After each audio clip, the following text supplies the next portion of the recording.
बीती रात RB memorial अस्पताल में इलाज के दौरान 22 वर्षीय दिलशाद अहमद निवासी जयनगर मधुबनी की मौत हो गई। परिजनों का आरोप है कि अस्पताल प्रशासन ने इलाज के नाम पर लाखों रुपए वसूले और लापरवाही बरती। दिलशाद को 17 सितंबर को भर्ती किया गया था। 2 बार ऑपरेशन हुआ और हालात बिगड़ती चली गई। परिजनों के मुताबिक लगभग 6 लाख रुपए खर्च हो चुके, जबकि अस्पताल प्रशासन ने बिल 3 लाख का दिखाया। मौत के बाद परिजनों ने हंगामा किया, जिसे पुलिस ने शांत कराया। अस्पताल में मौजूद अन्य मरीजों के परिजनों ने भी लापरवाही और पैसों की उगाही का आरोप लगाया। अस्पताल प्रशासन कैमरे पर कुछ भी कहने से इनकार किया। के अंदर बम्बई के अंदर से कोई लोग वहां नहीं है, गार्जियन नहीं है, उनको भेजा जाता है बम्बई से एयरपोर्ट के जरिए, फ्लाइट के जरिए दरभंगा, और दरभंगा में यहाँ आरबी मेमोरियल में एडमिट करवाया जाता है। और पता चलता है पेनक्रिया का दर्द है उनको, एब्डोमेन में, पेट में उनको पेनक्रिया का दर्द होता है। अगर है तो पहले उसको स्टेबल किया जाता है, लेकिन स्टेबल करने की जगह इन्होंने जाना नहीं, पहचाना नहीं, परख नहीं किया। पेट में क्या बताया कि पेट में इनके छेद है, अतरियों में, हाथ में कहा छेद है, लेकिन ऐसा कुछ था नहीं। ऑपरेशन किया, उसको ऑपरेट किया, और ऑपरेट करने के बाद जो है 17 तारीख को ऑपरेट करने के बाद क्या होता है, लड़का को कहते कि 2 लीटर पेट से फ्लूइड निकला है, पस निकला। अब भाई 2 लीटर, एक पतला दुबला सा लड़का, अब ठीक से पस निकला। कहा कि अब लड़का स्टेबल है, सारी चीजें इस तरीके की कुछ नहीं होगा, सब ठीक ठाक है। और एक पतला दुबला सा लड़का कहा कि सारा ऑपरेशन सही है। फिर कहते हैं 4 दिन के बाद कि आपको ऑपरेशन करने की एक और जरूरत है, लड़का का स्टूल पास नहीं हो रहा, ये नहीं हो रहा, वो नहीं हो रहा, फिर एक ऑपरेशन कर देते हैं। लापरवाही पहले ऑपरेशन में ही की गई, उस ऑपरेशन की वजह से दूसरा ऑपरेशन भी इसका खराब गया। अब बताइए कि रोज 50,000 रुपए का दवा मंगाना, 10,000, 15,000, 20,000, 25,000 का एक टाइम में दवा मंगा के, एक गरीब आदमी है, गरीब लड़का है, डेली वेज पे, रोज पे काम करने वाला आदमी, क्या हिंदुस्तान के अंदर, मधुबनी के अंदर, मिथिलांचल के अंदर, दरभंगा के अंदर गरीबों को जीने का अधिकार नहीं है?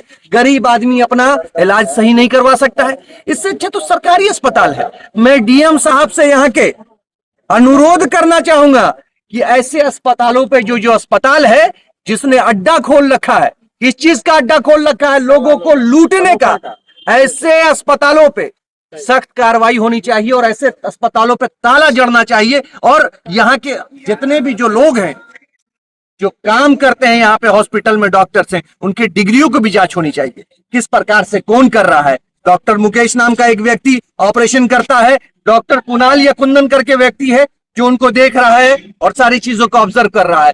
जब बात करने जाते हैं लोग तो यहाँ का मैनेजिंग डायरेक्टर बदतमीजी से बात करता है सबसे। तो आपको, हमको, दरभंगा के लोगों को खास के जागने की जरूरत है। क्या गरीब व्यक्ति, गरीब आदमी को इलाज पाने का अधिकार है कि नहीं? तो ये समझने का हम लोगों का विषय है। और ऐसे लोगों पर मैं डीएम साहब से अनुरोध करना चाहूंगा, ऐसे हॉस्पिटल्स को बंद करना चाहिए। यही कहना है। यहाँ की आम है और गरीब बच्चा है, और उसको अभी तक कह रहे हैं कि 4 लाख, 6 लाख या 7 लाख रुपए का इस पे जो है अभी तक बिल बना दिया गया। अब क्या किया जाएगा, कैसे? तो यही मेरे अनुरोध है आप लोगों से। आप लोग इस बात को दरभंगा के लोकल मीडिया में और इस बातों को, मुद्दों को उठाया जाए। यही कहना चाहता हूँ। डॉक्टर कल रात में हंगामा किए, इंचार्ज को बोला, तब वो जाके बोला कि नहीं होगा, आप दूसरी जगह ले जाइए। तब आईजीएमएस पटना ले जाके खोला। सबसे बड़ी बात होती है, भैया हम पैसा दे रहे हैं, आप डॉक्टर हैं, आप हमको समझाइएगा ना, आप पेशेंट की कंडीशन बताइएगा ना। आप आए सीधे, आपसे पूछे सर पेशेंट कैसा है, ठीक है ठीक है ठीक है, निकल गया। अच्छा एक बात, इतना बड़ा अस्पताल, यहाँ डॉक्टर नहीं है, एक डॉक्टर का ओपीडी नहीं है, एक भी डॉक्टर बैठता नहीं है यहाँ पे, एक भी नहीं है यहाँ पे।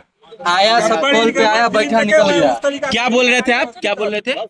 यहाँ डॉक्टर नहीं बैठता है, डॉक्टर इतना बड़ा अस्पताल है, डॉक्टर नहीं है। पूछ लीजिए, बुखार लगा हुआ था, आँख में छेद हो गया, बुखार लगने से आँख में छेद हो गया क्या?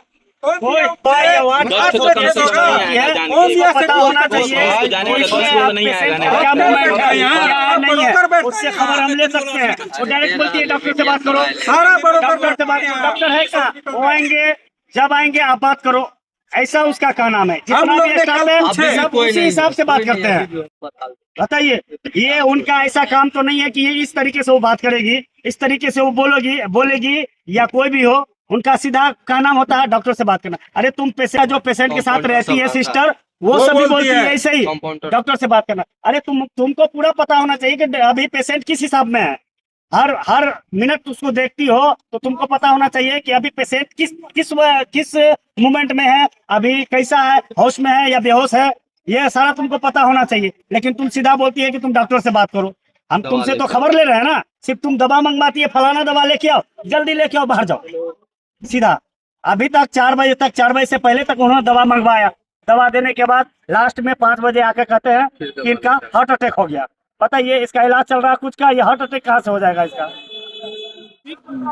उसको क्या हुआ था, पेट में गैस बना हुआ था, ठीक, गैस बना हुआ था। इस दरमियान क्या, मुंबई में रहते थे बंदा, लेबर क्लास का आदमी है, उसका पेट जो है ना, मतलब गैस की वजह से उसका पेट फूलने लगा। ठीक, क्या खाया था नहीं खाता वो तो नहीं जानेगा। ठीक, उसके बाद वहाँ मतलब कुछ उसके सपोर्ट में कोई आदमी था नहीं, उसके सपोर्ट में कोई आदमी था नहीं। फिर उनका बड़े भाई जो है वहाँ मुंबई में, वहाँ भी वो जींस का कारीगर काम करते थे वो। ठीक, तो सोचिए यहाँ तो कुछ का देखभाल करने वाला है नहीं। उनको क्या किया, फ्लाइट से जो है ना यहाँ पे दरभंगा, उसका एयरपोर्ट दरभंगा पे उसका लैंड हुआ। फिर वहीं से उसको लेके बगल में श्री राम हॉस्पिटल है, उसमें उसको एडमिशन करवाया गया। ठीक, तो यहाँ पे क्या हुआ, उस पर से एक हॉस्पिटल में क्या हुआ नहीं हुआ वो तो हॉस्पिटल वाले जानेंगे, श्री राम। उन्होंने क्या किया, यहाँ से ट्रांसफर उसको आर्मी मेमोरियल में उसको भर्ती कर दिए। ठीक, भर्ती करने के बाद गाड़ी को भर्ती हुआ जी, और इसके बाद उन्होंने बताया कि उसका ऑपरेशन होगा। उसके हाथ में अब देखना पड़ेगा, एक्सरे के माध्यम से या अल्ट्रासाउंड के माध्यम से बताया गया कि इसके बाद हाथ में हॉल है कि क्या है जो पता नहीं चल रहा है। ये भी बताया कि हम उसी के माफी कर रहे हैं कि हॉल दिखा रहा है। ठीक है, इसके बाद ऑपरेशन कर दिए। एक्सरे में उसको पता नहीं चला हाँ। जो पेट में हॉल है क्या नहीं है, इस तरह का डॉक्टर इसमें है। बताइए फिर क्या हुआ? इसके बाद ऑपरेशन किए। ऑपरेशन करने के बाद फिर जो है ना वो अपना ही वो क्रिटिकल सिचुएशन में है, वो और भी जो है ना उसका स्थिति खराब होते जा रहा था। फिर उन्होंने 4 दिन के बाद फिर उन्होंने बताया कि देखिए पेशेंट के अंदर जो है ना पस बन रहा है अब। ऑपरेशन के 4 दिन बाद? हाँ, 4 दिन के बाद। ऑपरेशन कब हुआ? 17 को? नहीं, 17 को नहीं हुआ, उसके 1 दिन 2 दिन के बाद हुआ। 2 दिन के बाद 19 को हुआ। ये पस की बात फिर कब आई? ये बस नेक्स्ट 4 दिन के बाद, 4 दिन के बाद। ठीक है, 4 दिन के बाद आया, बोला कि इनका फिर से ऑपरेशन होगा, इसको पस आ रही है। ठीक है, उन्होंने 4 दिन के बाद फौरन इनका फिर से ऑपरेशन कर दिए। अच्छा, दोबारा ऑपरेशन कर दिए। ठीक, बस यही बताइए हमने। फिर क्या हुआ? दोबारा ऑपरेशन हुआ तो इसके बाद 23-24 तारीख के बाद आज मूवमेंट नहीं है, पेशेंट का कोई मूवमेंट नहीं कोई है। मूवमेंट नहीं है। डॉक्टर साहब बोले, एक मिनट हमको बोले, हम डॉक्टर हाँ। साहब बोले जो आपका पेशेंट का 7 दिन हो गया, रिकवरी का कोई चांस नहीं है। 1 दिन का आपको चार्ज 50,000 रुपया लगेगा, नहीं तो आप DMCH में उसको एडमिशन करवा ये दीजिए। कब कहा गया आपसे? ये 3 दिन पहले। 3 दिन पहले? 2-3 दिन पहले कहा। 3 दिन पहले। ठीक, हमने क्या किया, पेशेंट का मूवमेंट नहीं था उसमें? वहाँ हमने अच्छा। गया मोहल्ला में, मतलब गरीब लोग हैं हम लोग, समाज सेवी के समाज गांव के लोग हैं, समझे ना। हम लोग यहाँ इधर गांव में जो भी कलेक्शन हुआ चंदा उंदा करके इस बंदे को रिकवरी करने के लिए हमने यहाँ पे आया। लेकिन हमको इस बात का, ये बात हमको समझ में नहीं आ रहा, उसमें जो भी पेशेंट एडमिट, उसमें जो भी पेशेंट भर्ती है, जो भी है, ठीक।